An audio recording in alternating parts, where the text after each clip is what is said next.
Well, it's February. It was 18 degrees earlier.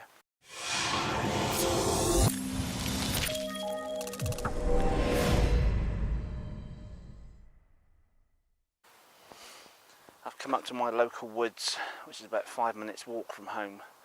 I was hoping to get some snowdrops, but I think I'm a little bit early, but there's some nice light coming down through the trees behind me, so I might go for a few sort of long telephoto shots of the trees.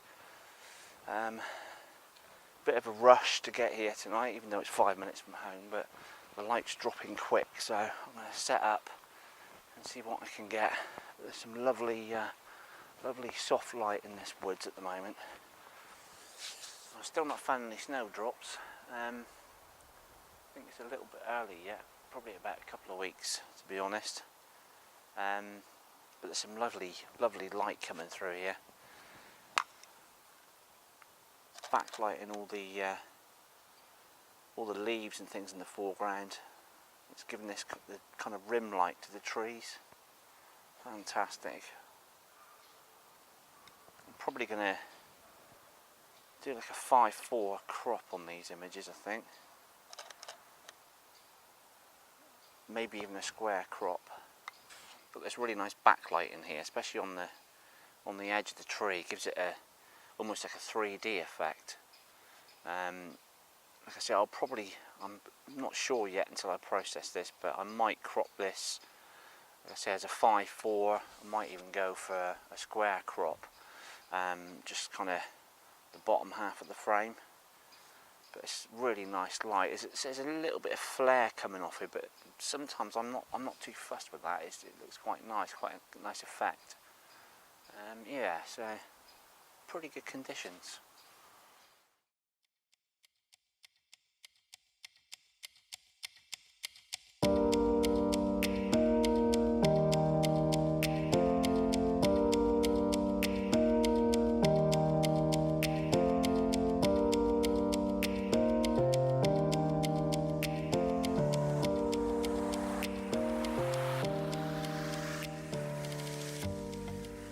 These recce shoots that I do, I come out with a particular shot in mind, but sometimes that doesn't always work out. Or quite a lot of the time it doesn't always work out. Tonight, for instance, I wanted to come out and shoot snowdrops, and there's no snowdrops. A little bit early, but I mean the signs are good. The sort of early signs that they're gonna come up here. It looks pretty good, and like I said, this is 5 minutes away from home, so it's not gonna be a major pain that I don't come away with snowdrop shots tonight. The light's good, so I'm making the most of it. I brought all my gear with me. Sometimes I'll do a recce shoot, and I'll just take normally just take this camera. I've got a Canon M3. That normally I take some sort of record shots with it, just get a general idea of viewpoints, location wise, that I'm going to use later on. It's a great little camera. I use my phone as well. But yeah, like I say, tonight I've come out with one shot in mind, but I'll probably come away with something completely different. And at the moment, I'm quite happy with the light and the conditions here, and the temperature for February. It's crazy. It's so warm, unbelievable. So yeah, I'm going to crack on. Even though the light's dropping and it's losing its intensity, it's still quite strong, especially when you're shooting straight into it. I've got my telephoto lens on at the moment, and I'm struggling a bit with flare. I don't mind a little bit, but sometimes I'll just shield the top of the lens or the side of the lens, and just to make sure it doesn't sort of bounce around inside the lens. But it does kind of look quite effective sometimes. This shot I'm taking now, if I close the lens in, just shield the top of the frame, I'll just bring the camera a bit closer so you can see what I'm talking about. And you can see it's quite bright there, but as I shield that front of the lens, see the contrast improve? So I don't want to completely darken it. I've got my cable release there, so I'll just, and I'm looking at cropping this. There's quite a dark area at the top there, so I'm not too fussed about that. go. I'm just going to use this part of the frame. Try that again.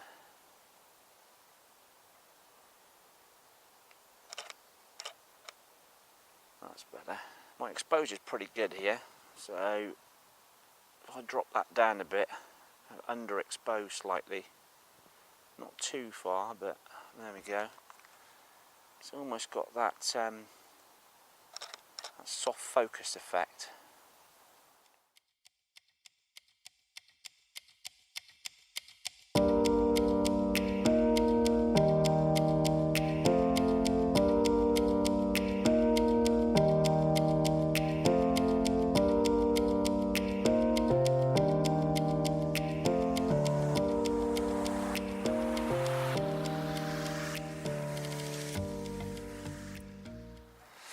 It's easy to kind of lose your concentration, and I'm shooting stuff here that it's great, light's good, and I'm making the most of it, but I did come here kind of looking for snowdrops, so I'm kind of looking around just to see what's what. I mean, I don't know if you can see in the background here, there's a lot of area around the base of these trees, and you get this new sort of green growth. That's normally a good sign that they're on their way. But we've had quite a cold spell recently, so I'm assuming, I'm no expert on plants, wildflowers, but I'm assuming it's looking at the conditions here, it's probably a couple of weeks away, maybe less than that. So, you know, this is a good woodland. It's nice. All the trees have got nice sort of spacing in between them, and you can see obviously the light behind me here. It's quite nice here when the sun is setting. I'm not too sure about dawn. Dawn will be over to the side, and it's quite a high, steep bank within the forest here. So that might be a problem at dawn, but definitely a sunset location. So it's good to sort of know these things, and so when you come back again, you're not sort of scrambling around looking for locations and things. You can get straight there and straight on with it. I always find it's easy to get stuck in a formula, especially shooting stuff like this. It's you always tend to think, I need to use a small aperture, f11, f16, get everything in focus, but sometimes it's best to kind of play around. I mean, I've just shot a couple of frames there, f5.6, f4, just to get a different effect.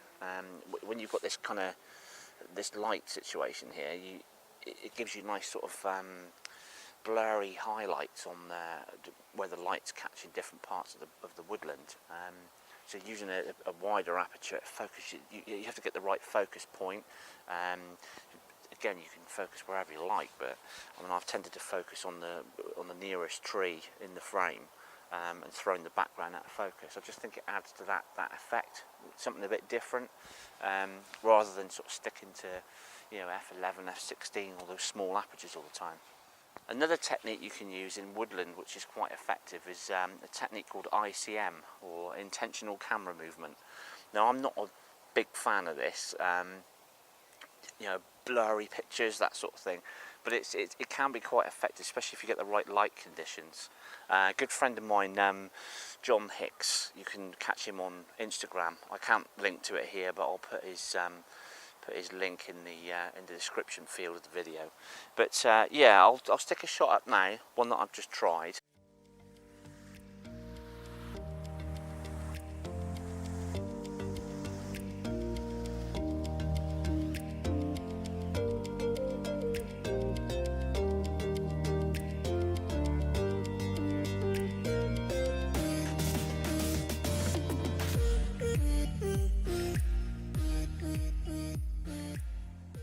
Now this effect, you can do this quite easy with hand holding the camera. You don't have to have it on a tripod. As you take the picture, you're aiming to get a shutter speed, and I've got f5.6 with 1/6 of a second. So basically you focus on a point in the image. As you take the picture, you move the camera up or side to side, and it records not only the light and obviously the subject, but it records the movement as well. And I say it's quite an effective technique, something a bit different I'm actually quite happy with this one that I've shot, so.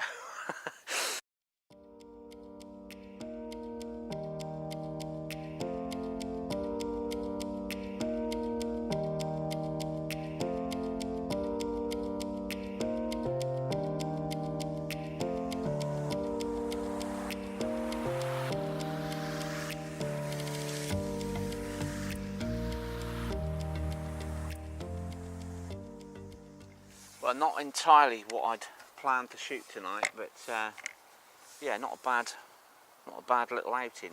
The sun's dropped now; it's almost gone, and you can see behind me it's kind of lights dropping now. But yeah, I've not only have I got a few shots that I'm pleased with tonight, but I've also kind of sussed out a few viewpoints here for when these snowdrops do appear, which will hopefully be in a few weeks, maybe a week or so. So I'm definitely going to return, and hopefully I'll do another video when they come out as well.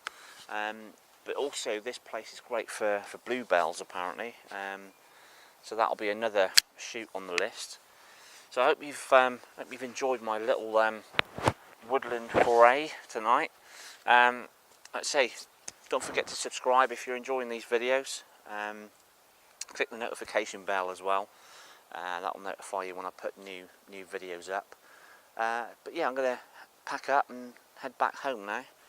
Have something to eat, and yeah, see you next time.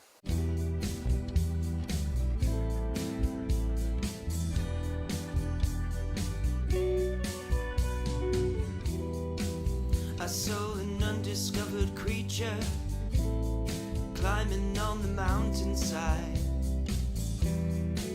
You know that no one else believed me. How about that? With green eyes and white stripes and salted tears, I knew that these were just its cautionary features. Keep telling myself nothing to fear. It's just an undiscovered creature coming up to meet you. He's the one that's scared. It's just an undiscovered creature coming up to meet you. He's the one that's scared. The undiscovered